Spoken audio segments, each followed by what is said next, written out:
Thank you for the invitation. I'm going to speak of a very important problem which is ahead of all of us, aging. And my tool, if I can say, to study aging, to understand and to combat the difficulties of aging are hormones. And the main target is, and you will not be surprised by that, the brain. The brain, which is so complex. It doesn't work. Could I have 2 points? Then you will see that, number one, I'm going to tell you what we are currently watching, that is the increase of human lifespan. And then I'm going to discuss a little bit of what to do to be happy, to have a human life as good as possible.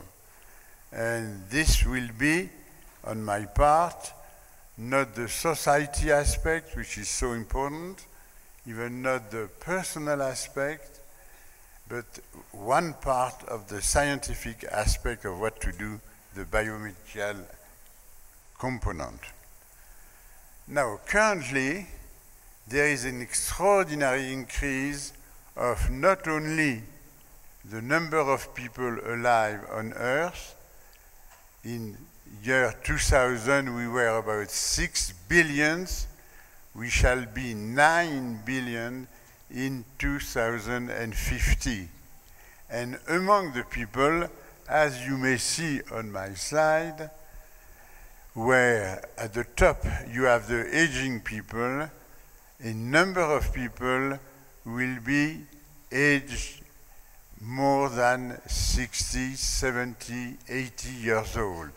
That is, we do not see the pyramid of age, we see now a sort of haystack of the humanity. There is a real change of humanity. It doesn't work. Okay? And this is a silent aging revolution. It affects not only all societies, wherever it is, that is in all continents, including in still undeveloped countries, all countries then, but also all individuals. And individuals are different socially in particular. And I should say at the very beginning of this talk that biology is still enigmatic. We do not understand really, as we shall see, the cause and the mechanism of aging. However, something that all of us can do is not to be racist against aging people. Anti-aging racism is a necessity for the future of humanity. Some people speak of the Grey Plague. We should not, naturally, but we should make people happy and use also their talent, their experience for a better continuation of life.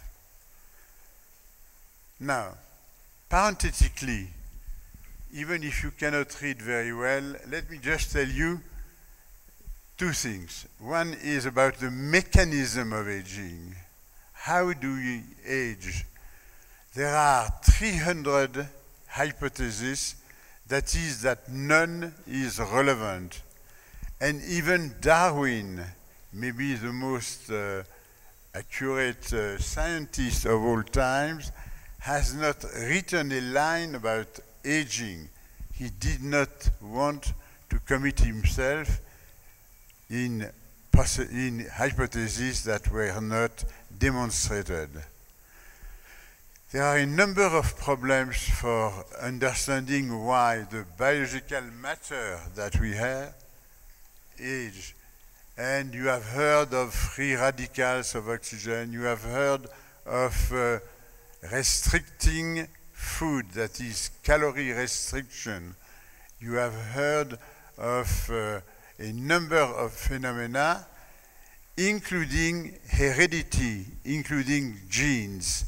And here, I just want to call your attention, only 30%, 30, of heredity, how long you will live, is due to gene constitution. Environment is much more important, and there is certainly not a sort of watch which tells you that you're going to die one certain day. We do not know. There is a lot of stochastic function, meaning that there is a lot of imprevisible, not statistically defined function, and we do not know. Now, the other aspect that I want to do parenthetically is, contrary to what people believe, the extreme length of the human life is not fixed. The oldest person, Mrs. Calment, a French woman, lived until 122 years. But now, from the calculation made since 1.5 centuries, we know that, in fact, the maximum aging of people is continuing to increase. Roughly now, 1 month more every year, meaning that maybe we shall not need the aging of Methuselah, but certainly we shall live longer, and at the end of this century, people very often will live up to 130, 140 years of age. In other words, human life is not fixed, and this, as I have indicated on the slide, this now changed completely the way that we have our last part of life. Until 1950, for instance, as you may see on the slide, we were dying relatively early and rapidly, accidents, infections, cardiovascular diseases. This is not the case now. Now we live longer, we die later, and we see mental diseases, deficit of immunological function, degenerative disease, cancers. So many years of potential frailty and dependence. And this is why we have to invent new medicine. And first of all, we have to invent a new explanation for all these changes. We have the next slide, thank you. So it's necessarily a very difficult medicine. Number one, because as you know, people often, they lose their mind, and so you have to obtain, however, consent that you will treat them. Consent of themselves, maybe consent of the family, but it's always difficult. And also, people are diverse. They are socially, in terms of sex, different. And they have sometimes not only one disease, but several diseases. So all that makes it extremely difficult. However, you have now manner to understand better, to make connection between the different types of diseases, and we make progress for a better aging. Now, however, the numbers are very big, which says that maybe there is one number you may remember. Half of the young people who were born after year 2000 will live 100 years. 50%, or in other words, what's called the mean life expectancy, will be 100 years during this century. as you understand, this is a new world. And what is very important is that 50% of most, that is 50%, half of the people born even now that reach 85 years of age, 85, lose their mind. They have some sort of dementia, whatever you call them, Alzheimer's disease or vascular dementia or senile dementia. These 50% people are in a state of dependency. They are not themselves. They need other people all the time. They have lost part of their human dignity. So this is possibly the most important problem of all ahead of humanity. So we have to do things, and this is why science is important. Now, in terms of science, what I do personally is with hormones. Just let me tell you a few things, and then general, and then some personal aspect. The growth hormone, the one which makes you growing, decreases with age. However, contrary to what has been said, it is bad to take growth hormone or IGF during aging. It's not good for health. I could naturally discuss and show you data, but it's contrary, and while people have believed it was good, it is not. Now, sex hormones, as you know, stop in women at 50, exactly 51 years of age, as a mean in the whole world, and since 2 centuries, always the same. Even life is longer, the time of menopause is still the same at 51 years of age.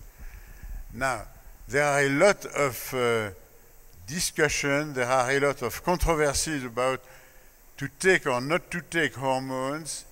I cannot discuss that, it's too long, but essentially my viewpoint, and you will see that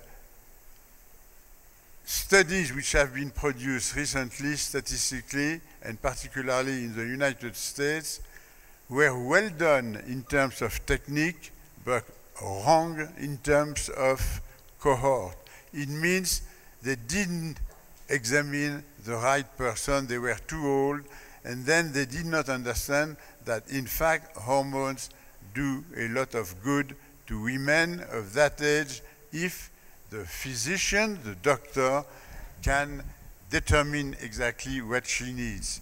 For men, it's a little more difficult because there is not stop as in women, but long decline, and the fact to take male hormone when they are older is not necessarily good. It has to be really checked chemically before taking the drug.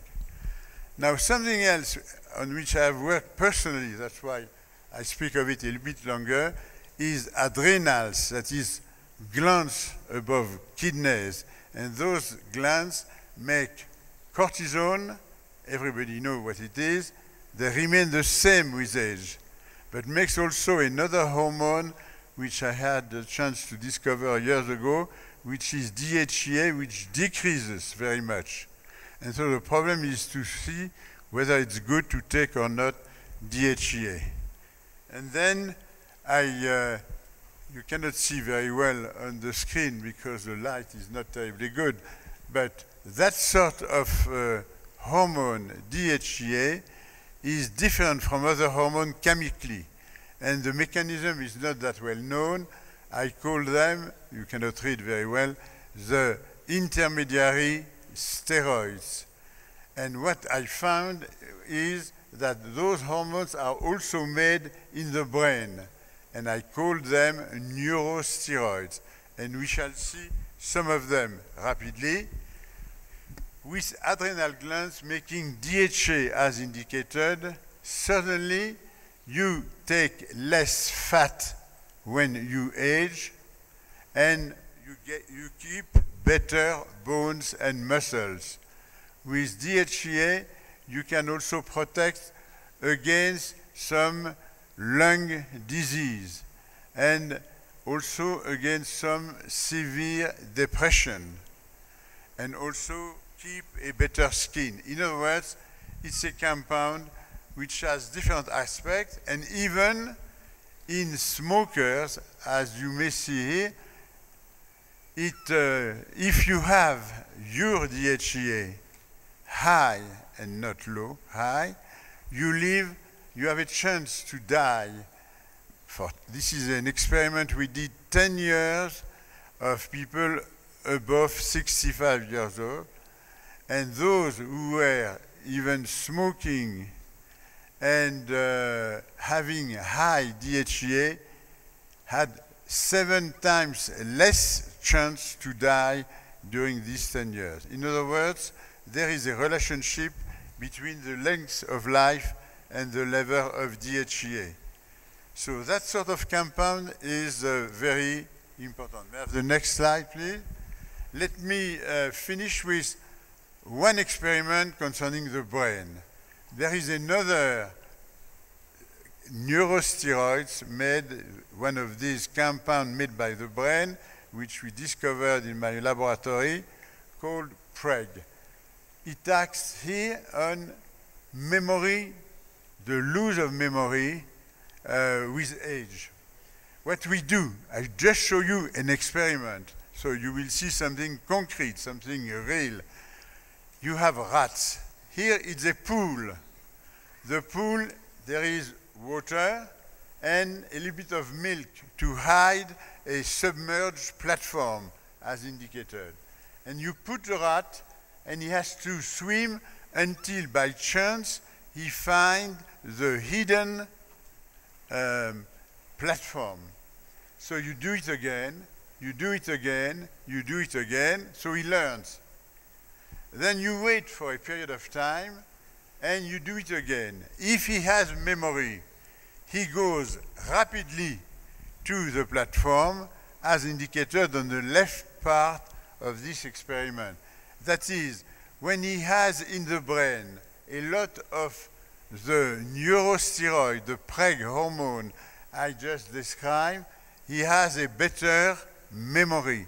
When the hormone is low, he has lower memory. So there is here a real correlation. But in science, we are not happy only with correlation. We need to prove. That is, here we are going to inject the PREG into the brain of the animals which have very difficult memory, and at the place where memory is constructed under the control of PREG. And then, when you give the PREG, as you see the green up, you restore, you give back the memory of the young rat. In other words, you succeeded to replace the lack of PREG which is inside by something that you give.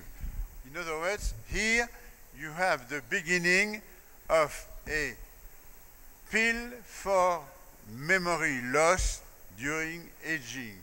And on the second line of this, you cannot read very well, it is a derivative of this natural hormone that we have tested, and it is very important because there is no side effects, and so it's very well tolerated by people while they keep their memory instead of having the decrease of memory. So this is an experiment. So for the brain, be optimistic. That's what says, because number one, the number of neurons after when you age does not decrease as much as it was believed before. It was a scientific mistake because people didn't have the right machine to test. Tomorrow, maybe with stem cells, there will be progress. But the most important thing is, as I showed you, you can reverse the memory defect. In other words, there is reversibility of the difficulty with age. So you can be optimistic, and then it's very important to hope that science will make progress and give to everybody the possibility to compensate the deficit of his or her memory. I just conclude saying that aging, the bad aspect is aging depends on what you have done before, earlier behavior, healthy style, healthy food. You should not have bad behavior. Hormones may help, as you have seen. And we keep then a lot of what you like in life, that is autonomy, freedom as long as possible, and naturally everything in life at all age depends on good health physically and mentally. Good luck to all of you.